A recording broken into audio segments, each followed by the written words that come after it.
Lunone with Cheyenne for Father's Daughters Talk Flyers. Hello, everybody. Welcome to episode 74. This is a huge day for Flyers everywhere. Very exciting. So first of all, I mean, there's still a human element. I'm sorry to see anybody lose their job. And Chuck was a very nice person. Yeah. However, he, in my opinion, was terrible at his job. Now, there were extenuating factors. Sometimes you can't control injury. I don't know how much input he gets on from higher management, what decisions are his. However, he's the general manager. It falls to him. The team has been terrible. Last year, they were unwatchable. This year, because of torts, they're more watchable. But if you're telling me the mandate is put this team as a win a cup and win now, which was what he told me when he took over, he didn't do a very good job of doing that. So we have now, we're celebrating Danny Briere. So Danny has been named the interim GM, which is exciting. I like Danny. Danny is maybe one of the top 5 nicest Flyers I've ever met. I've met over a couple hundred, and they're all nice, but Danny is special. Danny's super nice. However, I don't know if that, and obviously he was a great player. Yeah. However, I don't know if that translates over to good or great GM. So while I love Danny, and I'm more than willing to give him a shot, because frankly, I didn't want Fletcher hired in the first place. I didn't think he did anything in Minnesota to warrant the job. I am certainly willing to give Danny a shot. It is interim, so we'll see for the next 2 months if they give somebody else a chance. Yeah. I'd like them to interview outside the organization, or, they have to get this right. So they need to interview as many people as possible. So if Danny gets it, I'm fine, and I hope he does. And I'm sure, Danny will give his best. I wish he had a little more experience. But, we'll see what happens, and I'm sure they will do more interviews. And they're also splitting hockey ops in the GM, and they'll have 2 jobs instead of one person doing both, which is going to help. So we'll see who they get. But I, again, don't want to be mean, but I'm very happy that Chuck Fletcher is no longer the GM of the Philadelphia Flyers. I didn't like a lot of his moves. He had certain, like all GMs, he definitely had a few that were good. Niskanen, there were definitely some good ones, but for the most part, I felt he didn't have a vision. People can harp on Hextall. He took Nolan Patrick, set him a car, but Hextall had a vision, he had a plan, he was executing, he told us all it was going to take some time, he was honest. Fletcher told me he was going to win and then didn't, and, So, this is a good day. Daddy's very happy. We will see in the summer what happens. We'll see who's the GM. We'll see who's in charge of hockey ops. I'm sure, 100% sure Tortorella will still be the coach. We'll see if there's any shakeups with Comcast or Barber or Clarke or Holmgren or whatever their involvements are. The old guard will still remains to be seen. It does not matter when we shoot the show. You will always yawn. So it still remains to be seen what's going on. However, step 1 was taken. At some point you have to, you just got to take the first step. And getting rid of Fletcher today was the first step in a positive direction. It's the most optimistic I've been about the Flyers since they got rid of Hextall. So that's step 1.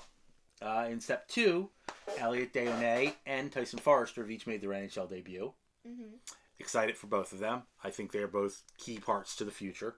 Yes, I do. I think Deone is a very good overall player. I think there's a little more offense. Good player. And I've said it before, I think Tyson Forrester has the best shot I've seen out of a prospect since Jeff Carter as far as scoring goals.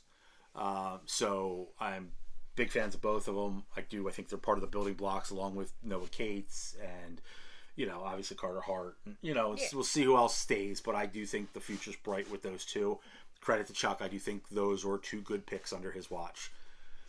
So, that's good. They were called up on an emergency basis. I imagine they're going back to the Phantoms. Speaking of the Phantoms, you did not get to go, but Michelle and I went to the Phantoms game. Yeah. It was fantastic. We had a lot of fun. There was fights. They won. There was a huge fight at the end. And Michelle got to be in the fist bump line when the players got to go out there. She was very excited. She saw Elliot Deone. He fist bumped her. He complimented her on her jersey. So we have some footage of that and some pictures. It was also Meet the Team afterwards. So Michelle got some pictures. And she loves mascots, so she got a picture with Melvin. Yeah, she loves Melvin. Yeah, she does. She really loves Melvin. So I know big happenings, but Cheyenne has some things to do. But we wanted to get a good episode out, so we're going to wrap it up. Woo! Wishing Danny the best. I mean, he's still the GM of the Phantoms, and AHL trades can still happen. There's still the meetings in next week, so we still represent the Flyers there. It should be a very interesting offseason. Dave Scott came out and acknowledged that it could take some time to build. I do think talent-wise, not elite talent, but talent-wise, we're a little closer than some people think we are. However, we still need more. There's no argument there. And we will see.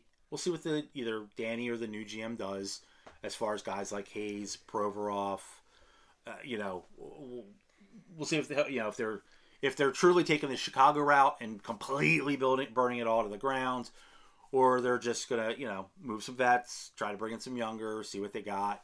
Torts is the right guy for the job there. AV was not. Torts is the right guy to get the most out of players. So, and he's on board with it.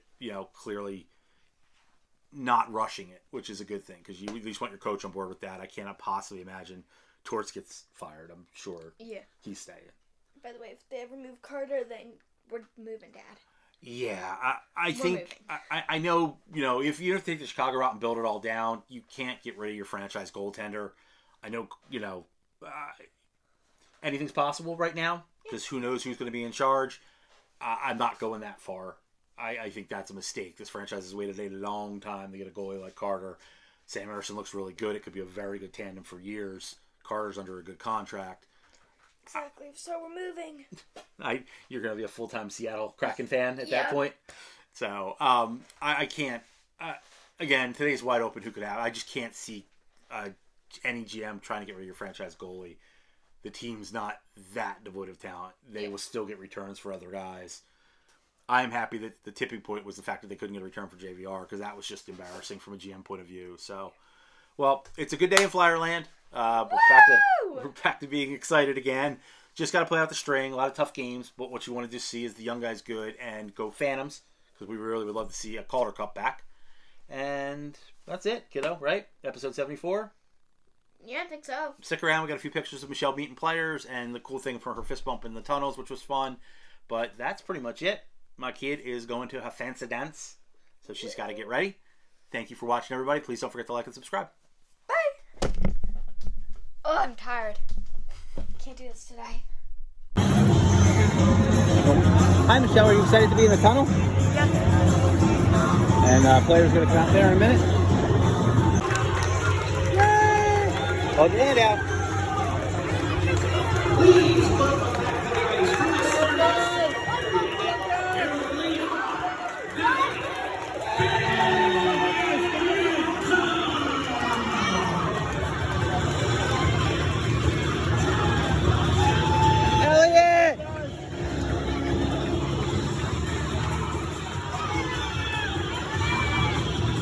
Is that cool?